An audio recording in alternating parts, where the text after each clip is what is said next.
Hi friends, welcome to my channel. இன்றைக்கி நேந்திரம் பழ பஜ்ஜி எப்படி செய்கிறதுங்கிறத பார்க்கலாம். அதுக்கு ஒரு பெரிய பாத்திரத்தில் 2 கப் அளவு மைதா மாவு எடுத்துக்கலாம். இப்போ இதில் ஒரு 2 ஸ்பூன் அளவுக்கு, டேபிள் ஸ்பூன் அளவுக்கு அரிசி மாவு எடுத்துக்கலாம். இப்போ 3 ஸ்பூனு சர்க்கரை எடுத்திருக்கேன் இனிப்புக்கு. உங்களுக்கு இன்னும் தேவைன்னா அதிகமாக போட்டுக்கோங்க. இப்போ இதில் பிஞ்ச் ஆஃப் சால்ட் போட்டுக்கலாம் டேஸ்ட்டுக்கு. இப்போ அந்த கலர் எல்லோ கலர் வர்றதுக்காக கொஞ்சமாக மஞ்சத்தூள் போட்டுக்கோங்க. ரொம்ப சேர்த்துறாதீங்க, 1/4 ஸ்பூன் சேர்த்தா போதும். இப்போ இது எல்லாத்தையும் நல்லா கிண்டி விட்டுக்கோங்க. இப்போ இதில் நான் 1/2 கப்பு தண்ணி எடுத்திருக்கேன். அதை ஆட் பண்ணி நல்லா கரைச்சி விட்டு ஒரு பபுள்ஸ் எதுவுமே இல்லாமல் நல்லா மிக்ஸ் பண்ணி எடுத்துக்கோங்க. ஹேண்ட் பிளெண்டர் இருந்தால் அதை வச்சு கூட பண்ணிக்கோங்க. பாருங்கள், நல்லா மாவு கரைச்சி வச்சிட்டேன்.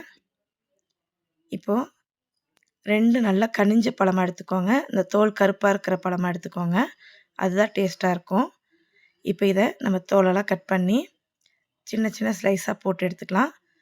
ரொம்ப தின்னான ஸ்லைஸாக போடுங்க, திக்காக போடாதீங்க, மாவு பிரிஞ்சு வந்துடும்.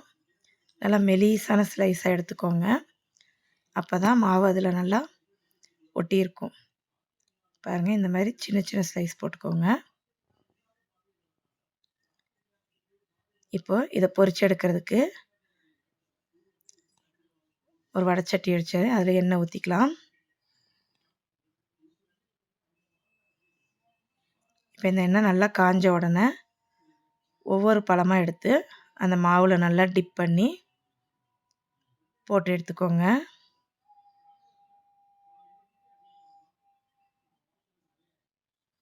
அடுப்பை சிம்மிலே வச்சுக்கோங்க. எண்ணெய் வந்து பாதி காஞ்சிருக்கணும். இது பழத்தை போட்டு ஒரு 5 நிமிஷம் நல்லா உள்ளேயும் வேக விட்டு அதுக்கப்புறம் எடுத்துக்கலாம்.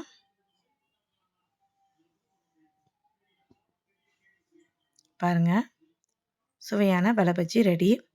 குழந்தைங்களுக்கு ஈவினிங் ஸ்நாக்ஸாக இதை செஞ்சு கொடுக்கலாம். தேங்க்யூ.